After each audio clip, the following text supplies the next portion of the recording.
오늘 하나님이 우리 공동체에 주신 말씀은 마태복음 28장 1절에서 10절 그리고 16절에서 20절 같이 보도록 하겠습니다. 시작. 안식일이 다 지나고 안식 후 첫날이 되려는 새벽에 막달라 마리아와 다른 마리아가 무덤을 보려고 갔더니 큰 지진이 나며 주의 천사가 하늘로부터 내려와 돌을 굴려내고 그 위에 앉았는데 그 형상이 번개 같고 그 옷은 눈같이 희거늘 지키던 자들이 그를 무서워하여 떨며 죽은 사람과 같이 되었더라. 천사가 여자들에게 말하여 이르되 너희는 무서워하지 말라. 십자가에 못 박히신 예수를 너희가 찾는 줄을 내가 아노라. 그가 여기 계시지 않고 그가 말씀하시던 대로 살아나셨느니라. 와서 그가 누우셨던 것을 보라. 또 빨리 가서 그의 제자들에게 이르되 그가 죽은 자 가운데서 살아나셨고 너희보다 먼저 갈릴리로 가시나니 거기서 너희가 배우리라 하라. 보라, 내가 너희에게 일렀느니라 하거늘 그 여자들이 무서움과 큰 기쁨으로 빨리 무덤을 떠나 제자들에게 알리려고 다름질할세. 예수께서 그들을 만나 이르시되 평안하냐 하시거늘 여자들이 나아가 그 발을 붙잡고 경배하니 이에 예수께서 이르시되 무서워하지 말라. 가서 내 형제들에게 갈릴리로 가라 하라. 거기서 나를 보리라 하시니라. 16절부터 시작. 11 제자가 갈릴리에 가서 예수께서 지시하신 산에 이르러 예수를 배웠고 경배하나 아직도 의심하는 사람들이 있더라. 예수께서 나와 말씀하여 이르시되 하늘과 땅의 모든 권세를 내게 주셨으니 그러므로 너희는 가서 모든 민족을 제자로 삼아 아버지와 아들과 성령의 이름으로 세례를 베풀고 내가 너희에게 분부한 모든 것을 가르쳐 지키게 하라. 볼지어다 내가 세상 끝날까지 너희와 항상 함께 있으리라 하시니라. 아멘. 기쁜 부활 주일입니다. 원래 우리가 순서로 보면은 27장 27절부터 오늘 하게 되어 있는데 오늘 부활주일이기 때문에 이것은 저번 주일에 우리가 다 같이 묵상하고 다음 주부터 다시 여기 대해서 여러분께 이제 말씀을 드리고 오늘은 28장 1절부터 같이 보겠습니다. 예수님이 죽음에서 부활하셨습니다. 이것이 오늘 말씀의 가장 기본이 되는 얘기고 여러분이 지금까지 교회를 평생 다니셨으면은 부활주일마다 계속해서 들으신 말씀이고 또 누가 부활을 봤다 또 막달라 마리아가 어쨌다 베드로가 어쨌다 이런 얘기는 아마 많이 들으셨을 것 같습니다. 그래서 오늘은 그 얘기를 하지 않고 다른 얘기를 좀 하도록 하겠습니다. 거기에 앞서서 이제 우리가 가지는 의문이 뭔가 하면은 사복음서에 보면은 전부 다 부활에 대한 기사 얘기가 조금씩 다르게 나오죠. 조금씩 다르게 나오는데 그 다른 것이 이제 우리가 가지고 의심할 게 아니라 이것을 잘 이제 합쳐서 보면은 다 통하는 얘기입니다. 통하는 얘기고 그 안에 모순이 전혀 없습니다. 그래서 거기에 대해서는 제가 다음 주부터 다시 설명을 드리겠고 문제가 없다 하는 얘기부터 제가 말씀드리겠습니다. 한마디로 얘기하면은 예수님은 부활하셔서 어떻게 사셨느냐, 어떻게 하셨느냐 하는 것을 갖다가 사도 바울이 그 훗날에 이제 고린도전서에서 다시 얘기하고 있습니다. 우리 고린도전서 15장 3절에서 8절을 같이 읽음으로써 예수님이 부활하셔서 뭘 어떻게 부활하셨는가 하는 것, 누구에게 보이셨는가 하는 것을 한번 정리하도록 하겠습니다. 신약성경 281페이지, 제가 가진 성경 281페이지 사도행전 고린도전서 15장 3절 8절을 같이 한번 읽어보시겠습니다. 281페이지 찾으셨으면 다 같이 한 목소리 읽겠습니다. 3절부터 시작. 내가 받은 것을 먼저 너희에게 전하였노니 이는 성경대로 그리스도께서 우리 죄를 위하여 죽으시고 장사 지낸 바 되셨다가 성경대로 사흘 만에 다시 살아나사 게바에게 보이시고 후에 12 제자에게와 그 후에 500여 형제에게 일시에 보이셨나니 그 중에 지금까지 대다수는 살아있고 어떤 사람은 잠들었으며 그 후에 야고보에게 보이셨으며 그 후에 모든 사도에게와 맨 나중에 만삭되지 못하여 난 자 같은 내게도 보이셨느니라. 아멘. 무슨 얘기입니까? 얘기는 아주 간단하게 해야 됩니다. 예수께서 성경대로 우리 죄를 위하여 죽으셨다 하는 것, 그 다음에 땅에 묻히셨다, 그 다음 사흘 만에 살아나셨다 하는 얘기입니다. 그리고 그 다음 얘기가 중요합니다. 게바에게 보이시고 베드로이죠. 그 다음 12 제자에게 보이셨고 여기서 생략되어 있는 것은 이제 여자 제자들에게 보이는 것인데 이 당시에는 여자를 갖다가 조금 경시했기 때문에 여자 제자는 따로 6절에 500여 형제에게 하는 얘기를 그냥 한꺼번에 요약이 되는 것 같습니다. 그래서 예수님께서 다시 부활하셔서 이 세상에 40일 동안 살아계시면서 여러 가지 일을 갖다 하시고 여러 가지 경우에 이제 제자들에게 나타나셨습니다. 그것이 사복음서에 이렇게 시간의 어떤 구분이 없이 왔다 갔다 하면서 이제 나타나는 그런 것이기 때문에 약간 이제 혼동이 되는 것 같습니다. 중요한 것은 뭡니까? 사도 바울이 이 고린도전서를 쓸 때 1900 BC AD 53년경까지 그때까지도 많은 사람들이 살아 있었다 하는 것이죠. 그래서 바울이 거짓말을 갖다 못하는 거죠. 많은 증인들이 살아 있는데 거짓말을 할 수가 없습니다. 그래서 우리가 이 말씀을 보면서 예수님이 정말로 부활하셨다 하는 것을 우리가 믿습니다. 마지막에 야고보에게 보이시고 그 다음 사도들에게 보이시고 8절 보시면은 사도 바울이 다메섹으로 갈 때 예수 믿는 사람들을 핍박하기 위해서 잡아 죽이기 위해서 다메섹으로 갈 때 예수님이 다메섹 길에서 나타나셔서 사도 바울을 갖다 이제 다시 살리시고 예수의 사역자로 이제 만드시죠. 여기까지가 이제 얘기하는 겁니다. 그래서 예수님이 죽으셨다, 부활하셔서 뭘 했다 하는 얘기를 이제 쭉 설명을 하고 있습니다.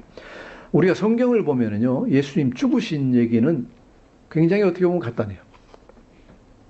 물론 예수님 십자가에 못 박히실 때까지의 사건을 갖다 계속 설명하고 있지만은 우리가 이 서신서에 가서 보면은 예수님 죽으신 얘기는 십자가에서 죽으시고 장사되시고 한 얘기로 거의 끝나고 그 다음에 뭡니까? 다시 부활하셔서라는 얘기부터 시작해서 많이 시작을 합니다.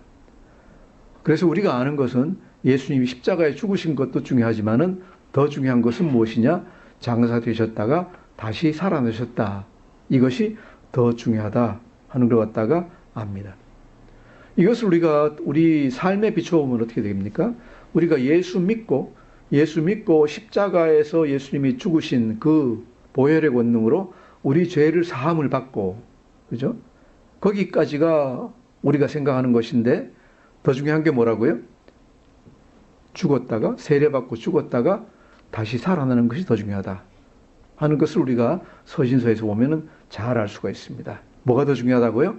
죄 용서받는 것보다 다시 살아나는 게 중요하다. 이 내용에 대해서 오늘 말씀에서도 언뜻 이 내용을 갖다 비치고 있습니다. 메시지를 주고 있는데 무슨 얘기냐? 전체 얘기를 통해서 제가 보기에도 옛날에 좀 엉뚱한 얘기들이 세 구절씩이나 나옵니다. 무슨 얘기입니까? 갈릴리로 다시 간다. 이게 무슨 소리냐 이게 도대체. 예수님이 다시 살아나시는 거하고 갈릴리하고 무슨 상관이 있느냐? 라는 생각을 할 수가 있게 되는데 이것이 3절에서 이제 거듭 나타나요. 한번 7절 한번 다시 읽어볼까요? 시작. 7절 시작. 또 빨리 가서 우리 마태복음 28장 17절입니다. 예, 미안합니다. 마태복음 28장 7절 다시 읽겠습니다. 시작. 또 빨리 가서 그의 제자들에게 이르되 그가 죽은 자 가운데서 살아나셨고 너희보다 먼저 갈릴리로 가시나니 거기서 너희가 배우리라 하라. 보라 내가 너희에게 일렀느니라 하거늘. 갈릴리로 먼저 가신다라는 얘기가 있고 10절 다시 읽겠습니다. 10절 시작. 이에 예수께서 이르시되 무서워하지 말라. 가서 내 형제들에게 갈릴리로 가라 하라. 거기서 나를 보리라 하시니라. 예수님만 가시는 게 아니라 제자들에게도 오너라. 갈릴리로 오너라 하는 얘기를 하고 계십니다. 그리고 마침내 16절에서 갈릴리에서 만나십니다. 16절 한번 읽어볼까요? 시작. 11 제자가 갈릴리에 가서 예수께서 지시하신 산에 이르러. 아멘. 갈릴리로 가셨다. 갈릴리로 가셨다. 제자들도 갈릴리로 와서 예수님을 갈릴리에서 만났다. 왜? 예수님이 죽으시고 부활하신 게 예루살렘이고 제자들도 다 예루살렘에 있었는데 왜 예루살렘에서 그냥 계시면 되지 하필 갈릴리로 다시 가라고 하시는가? 여기 대해서 우리가 의문이 생기게 됩니다. 그런데 다른 복음서들도 동일하게 이 얘기를 갖다 하고 있어요. 마가복음도 마태복음하고 거의 비슷한 기사를 하고 있고요. 요한복음 21장에서 무슨 얘기가 있습니까? 아주 유명한 갈릴리 호수, 그죠? 디베랴 호수에서 일어난 사건을 갖다가 얘기하고 있습니다. 제자들이 아마 그 예수님이 살아계신 40일 동안 일어난 일인 것 같은데 예루살렘에서 예수님을 만나고 나서 그리고 나서도 제자들이 힘이 없어가지고 호숫가에 가가지고 갈릴리 호수에 가가지고 고기를 잡고 있다. 그죠? 그 얘기를 잡았죠. 고기를 잡고 있는데 예수님이 나타나셔가지고 만나가지고 어쩌고 저쩌고 하는 얘기를 갖다가 또 강조하고 있습니다. 마지막 특별히 한 장을 더 붙여가지고 요한이 강조하고 있습니다. 이제 그 누가복음을 쓴 누가만 이제 예수님께서 갈릴리로 가셨다는 걸 갖다 별로 강조를 갖다가 덜 하고 있습니다. 아마 이것은 제 생각에는 누가가 예수님의 직접 제자가 아니기 때문에 이렇게 그 중요성을 갖다가 좀 덜 알고 있지 않느냐 하는 그 생각을 제가 하게 됩니다. 왜 갈릴리로 가셨나? 왜 갈릴리로 가셨나? 우리는 생각할 때 예루살렘이 중요한데 왜 갈릴리로 다시 가셨나 하는 생각을 갖다가 해보게 됩니다. 갈릴리에 대해서 우리가 첫째로 알 수 있는 것은 뭐예요? 예수님의 고향이 갈릴리 나사렛이고 활동하시던 것이 가버나움에서 활동하셨다. 두 번째로 제자들의 고향도, 제자들 중에 대다수의 고향도 갈릴리에서, 그죠? 갈릴리에서 태어나고 일하던 사람들이다. 또한 셋째로 우리가 생각하는 것은 예수님 사역이 시작이 어디서 했습니까? 갈릴리 지방에서 사역을 시작하셨다. 그래서 예수님이 별명이 뭐예요? 나사렛 예수. 또 예수 믿는 사람들이 갈릴리 사람, 갈릴리 사람들, 이런 별명을 가지고 계시는 거예요. 그래서 어떻게 보면은 갈릴리에서 시작하시고 갈릴리 사람들이고 하니까 죽으시고 다시 시작하신 후에도, 다시 사신 후에도 다시 갈릴리에서부터 가서 시작하시는 것 같아요. 사역을 갈릴리에서 시작하시고 예루살렘으로 이렇게 번져 나오셨는데 죽으시고 나서 다시 사시고 나서도 다시 갈릴리에서부터 하는 거예요. 그런데 부활하시고 난 다음에 갈릴리에서의 사역, 시작 사역은 죽으시기 전에 갈릴리에서의 사역하고는 완전히 다르죠. 그렇죠? 죽으시기 전에 처음 시작하실 때는 구원 사역을 이제 시작하시는 것이고, 죽으시고 다시 사시는 것은, 다시 사셔서 시작하실 때는 우리를 구원하는 근거를 갖다가 이제 다 마련해 놓으시는 거죠. 우리를 구원하는 근거를 다 마련해 놓으신 거예요. 우리가 부활해서 할 수 있는 것, 부활해서 할 수 있는 것은 첫 번째로는 뭔가 하면은 부활하셨기 때문에 예수님이 하나님의 아들이라는 것을 갖다가 우리가 알 수 있다는 얘기죠. 만일 예수님이 죽기만 하셨으면은, 십자가에서 죽기만 하셨으면은 그분이 예수님의 아들인지 누군지 전혀 알 수가 없고, 하나님의 아들인지 뭔지 전혀 알 수가 없습니다. 그런데 십자가에서 다시 사셨기 때문에 우리가 그분이 하나님의 아들이라고 그 당시에도 인정했고 우리가 인정할 수 있는 겁니다. 로마서 1장 3절 4절에서 하는 얘기가 그겁니다. 그의 아들에 관하여 말하면 육신으로는 다윗의 혈통에서 나셨고 성결의으로는 죽은 자들 가운데서 부활하사 능력으로 하나님의 아들로 선포되셨으니 곧 우리 주 예수 그리스도시니라 라고 되어 있습니다. 그래서 부활은 예수님이 하나님의 아들이시라는 것을 갖다가 첫 번째로 증명하는 것이고, 두 번째로 부활이 우리에게 주는 메시지는 무슨 얘기입니까? 우리도 그와 같이 되어야 된다 하는 것입니다. 그런데 오늘 말씀 중에서 갈릴리에서 갈릴리로라는 것을 갖다 우리가 가지고 볼 수 있는 것은 뭡니까? 우리도 그와 같이 시작해야 된다. 우리도 그와 같이 시작해야 된다. 무슨 얘기입니까? 예수 믿고 나서 나는 완전히 딴 사람이 돼가지고 완전히 무슨 세상하고 아무 관계없는 사람인 것 같이 생각할 수 있습니다. 그런데 예수님은 죽고 다시 사셔가지고 예루살렘에서 아니면 하늘로 바로 올라가신 게 아니라 이 땅에서 활동을 하시는데 그것도 갈릴리에서부터 다시 시작을 하십니다. 그리고 제자들이 그것을 강조하고 있습니다.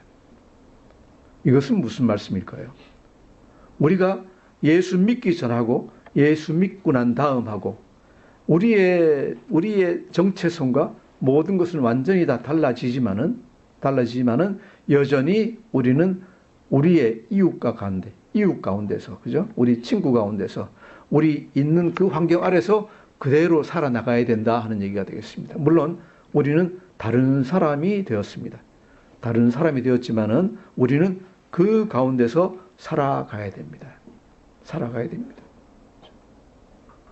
자, 그런데 까딱 잘못 생각하면은 그냥 죄 용서 받고 그냥 살아가는 걸로 생각하기 쉽습니다. 그런데 그게 아니라 우리는 단지 죄 용서받은 사람이 아니라 죄 용서, 이미 지은 죄는 용서받았지만은 다시 내 옛날 자신이 완전히 죽어서 새 생명으로 태어나서 완전히 새로 다시 사는 사람들이다라는 것을 생각하셔야 됩니다. 이것을 모르면은 우리가 신자로서의 힘과 능력이 이렇게 나오지를 못한다.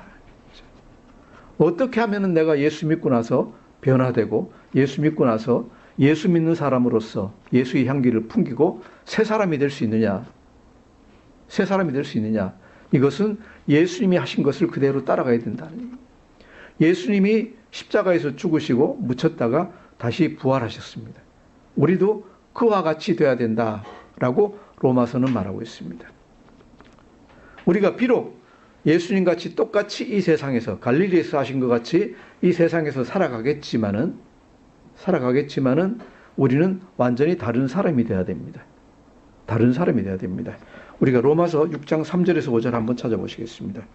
로마서 6장 3절에서 5절 신약성경 246페이지입니다. 신약성경 246페이지 6장 3절에서 5절 우리가 찾아서 같이 읽어보겠습니다.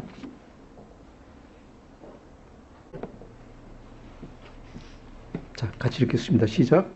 무릇 그리스도 예수와 합하여 세례를 받은 우리는 그의 죽으심과 합하여 세례를 받은 줄을 알지 못하느냐? 그러므로 우리가 그의 죽으심과 합하여 세례를 받음으로 그와 함께 장사되었나니 이는 아버지의 영광으로 말미암아 그리스도를 죽은 자 가운데서 살리심과 같이 우리로 또한 새 생명 가운데서 행하게 하려 함이라. 만일 우리가 그의 죽으심과 같은 모양으로 연합한 자가 되었으면 또한 그의 부활과 같은 모양으로 연합한 자도 되리라. 아멘. 어떻게 하면 우리가 하나님을 향해서 새 사람으로 새 생명으로 태어날 수 있느냐? 여기서 말씀은 뭡니까? 그리스도의 죽으심을 본받아 우리도 죽어야 됩니다. 예수님이 십자가에 못 박히셨을 때 우리도 같이 우리 몸도 우리 자신이 못 박히고 그 다음 장사되는 것 같이 우리 자신이 땅속에 묻히고 다시 완전히 새 생명으로 살아나야 된다. 즉 무슨 얘기예요? 죽었다 살아야 된다는 얘기입니다. 여러분 예수 믿고 나서 죽었다 사셨습니까? 죽었다 사셨습니까? 죽었다 다시 살아나야 된다는 얘기죠. 우리는 예수 믿고 나서 죄 용서 받았으니까 그냥 살면 되지, 은혜로 살면 되지 하는데 성경은 그렇게 얘기를 하지 않습니다. 여러분이 세례를 받을 때 세례 받았다는 건 무슨 얘기냐? 예수가 죽은 것 같이 죽고, 그죠? 땅에 묻혔다가 다시 살아나야 된다는 얘기예요. 새 생명으로 다시 태어나야 된다는 얘기예요. 이것이 참된 그리스도인이에요. 예수 믿고 나면은 우리가 변화되어야 됩니다. 그죠? 변화돼야 됩니다. 교만했던 사람이 온유한 사람이 되고, 겸손한 사람이 되고, 그죠? 사랑이 없던 사람이 사랑이 있는 사람이 돼야 되고, 자기 중심으로 살던 사람이 하나님 중심으로 살아야 되고, 자기 이익을 취하려고 하던 사람이 다른 사람을 배려하는 사람이 돼야 되고, 이렇게 다 변해야 됩니다. 그것을 말하는 것이 뭐예요? 성령의 열매예요. 그죠? 예수 믿는 사람은 열매를 맺어야 되는데 어떤 열매? 사랑과 희락과, 그죠? 이런 열매를 갖다가 계속 맺어 나가야 된다는 얘기죠. 어떻게 하면 그렇게 할 수 있느냐? 어떻게 하면 그렇게 변화될 수 있느냐? 죽었다 살아야 된다. 죽었다 살아야 된다. 이 우리가 부활절을 맞아서 우리가 생각해야 되는 게 뭐예요? 예수님이 살아나셨으니까 기쁘다. 기쁜데 그럼 나한테는 어떻게 되느냐? 그게 나하고 어떤 상관이 있냐에 대해서 생각해 봐야 되죠. 우리가 이제 그 세상에서 혁명 얘기를 갖다 하면 혁명 얘기를 하는데 이제 아시겠죠? 혁명 그럴 때 혁자가 무슨 혁이냐? 그죠? 껍질 벗길 혁자다. 껍질 벗긴다. 산 사람을 놓고 앉아서 껍질 벗기면 얼마나 고통스럽게. 어떤 사회 체제나 어떤 가치를 갖다 변혁시켜 나가는 게 그렇게 껍질 벗기는 것 같이 힘들다라고 얘기를 하는 거죠. 그런데 우리의 변화는 껍질 벗기는 정도가 아니에요. 내 속 사람이 완전히 변해야 되는 거예요. 속 사람이 완전히 변해야 돼요.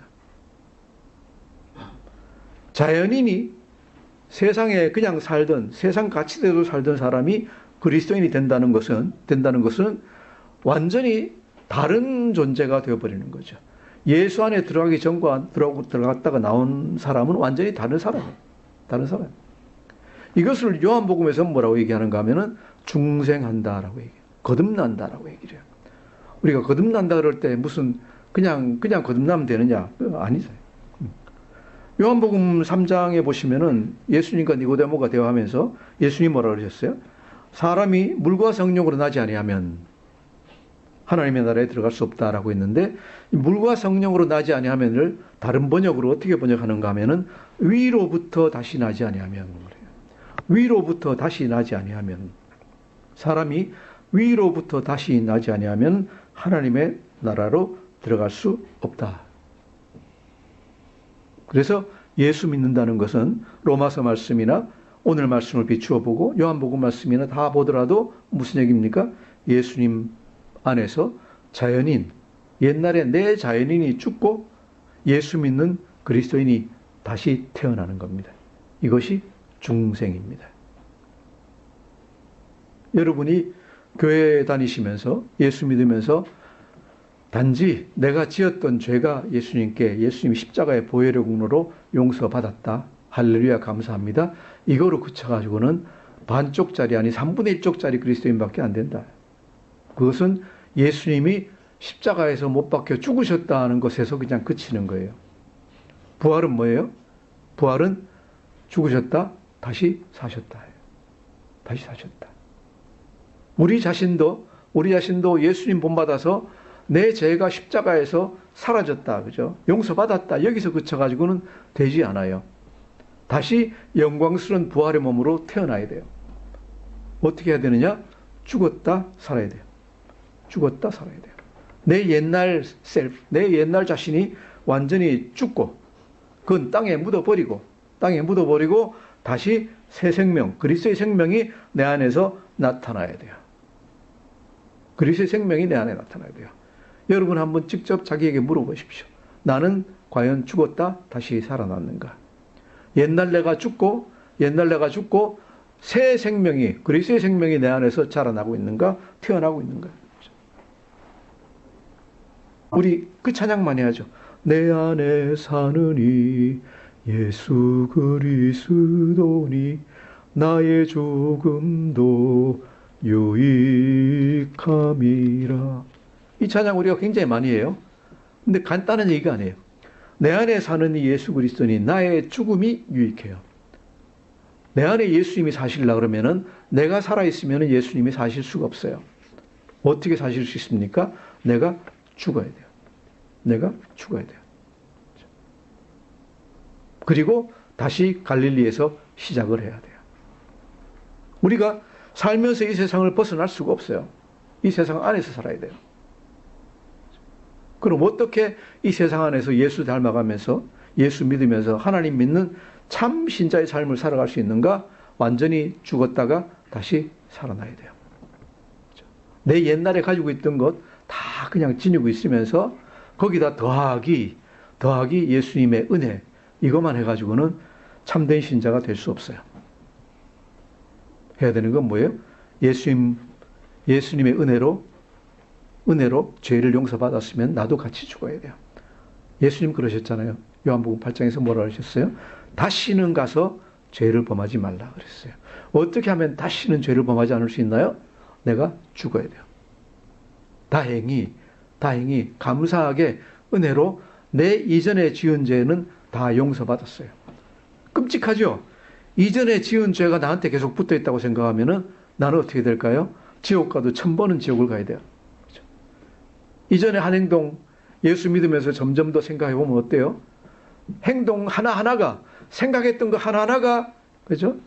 정말로 벌받지 않고 지옥 가지 않으면은 안 될 정도의 그냥 끔찍한 죄를 갖다 우리는 계속 지어왔어요. 우리 생각한 건 어떤 생각을 했어요? 남 잘못되면은 기쁘고, 그죠? 남 잘못되면 기쁘고, 이웃이 받사면 배가 아프고. 이것이 우리 생각들이었어요.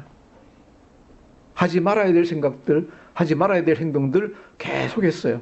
이런 것이 나에게 계속 붙어 있으면은 정말 나는 끔찍해요. 지금부터 예수 아무리 잘 믿어도 그냥 계속 구층 지옥에 떨어질 것 같아요. 그런데 감사하게도 정말 은혜로 예수님이 십자가에 못 박혀 죽으시면서 우리 그 죄를 다 사해 주셨어요. 다 용서받았어요. 아멘. 우리 죄를, 여러분 죄가 다 용서받으신 줄 믿기 바랍니다. 그런데 그렇게 많은 죄를 용서받았으면은 우리도 하는 게 있어야 되잖아요. 경상도 말에 배막띠라는 말이 있어요. 배은망덕한 사람, 배은망덕. 하나님께서 그렇게 많은 죄를 자기 아들을 십자가에 못 박아가지고 용서해 주셨는데 그 다음에도 똑같이 산다? 그러면 안 되죠. 그러면 안 되죠. 많은 채물 갖다 용서받았으면 그 다음엔 절대로 빚 안 지려고 노력해야 될 거 아니에요. 그죠? 그러려면 어떻게 해야 돼요? 인간의 능력으로는 할 수가 없어요. 어떻게 해야 됩니까? 예수 안에서 죽었다 다시 살아나야 돼요. 나 자신을 십자가에 계속 못 박고, 그죠? 못 박고 그리스도의 생명이 내 안에서 자라날 수 있도록 해줘야 된다. 그죠?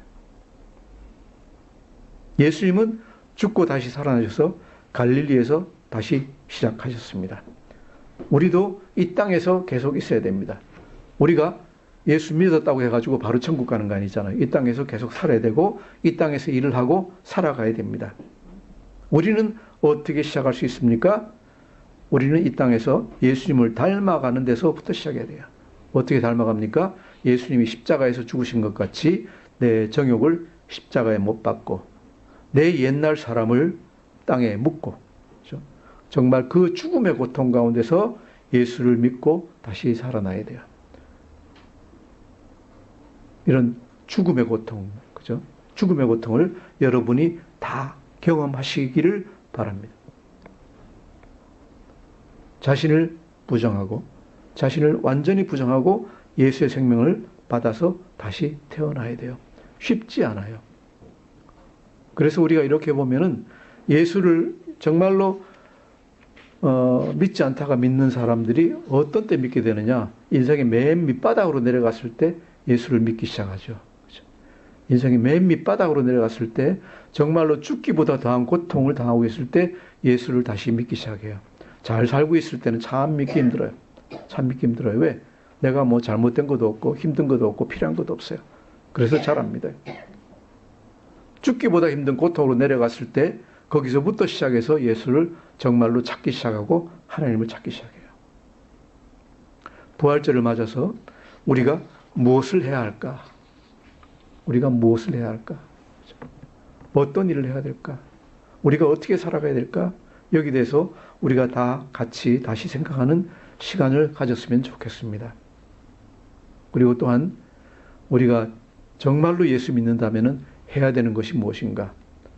또 예수 믿는 어떻게 보면 유익이 뭔가요? 유익이 뭔가요? 다시 영광스러운 몸으로 태어나는 거죠. 그죠? 우리 자신이 부활하고 또한 이 세상에 살아가면서 천국 삶을 누리는 거예요. 어떻게 하면은 영광스러운 몸으로 다시 태어나고 천국 삶을 살 수 있을까? 제가 보기에는 성경에서 읽으면서 보는 답은 하나입니다. 죽었다 다시 사셔야 됩니다. 죽었다 다시 사셔야 됩니다. 이것이 진정한 중생이고 우리의 이 세상에서의 참된 부활인 줄 믿습니다. 기도하겠습니다. 하나님 아버지 감사합니다. 우리가 마태복음을 처음부터 끝까지 다 볼 수 있게 해주시고 이제 우리가 이 세상에서 어떻게 살아가야 할지 알게 해주시니 감사합니다. 하나님, 우리가 어떻게 하면은 심령이 가난한 자가 될 수 있을까요? 어떻게 하면은 다른 사람을 비난하지 않고 하나님을 기뻐하고 이웃을 사랑하고 하나님을 사랑하는 사람들이 될 수 있을까요? 오직 하나님께서 주신 답은 한 가지밖에 없는 줄 믿습니다. 우리 자신이 죽고 다시 살아나야 될 줄 믿습니다. 하나님, 우리가 그리스도 안에서 우리 자신을 매일같이 못 박고 그리스도의 생명 우리 안에서 자라날 수 있도록 인도하여 주시고 우리가 그렇게 되도록 결단할 수 있도록 주님 주장하여 주시옵소서. 감사하며 예수님 이름으로 기도드립니다. 아멘.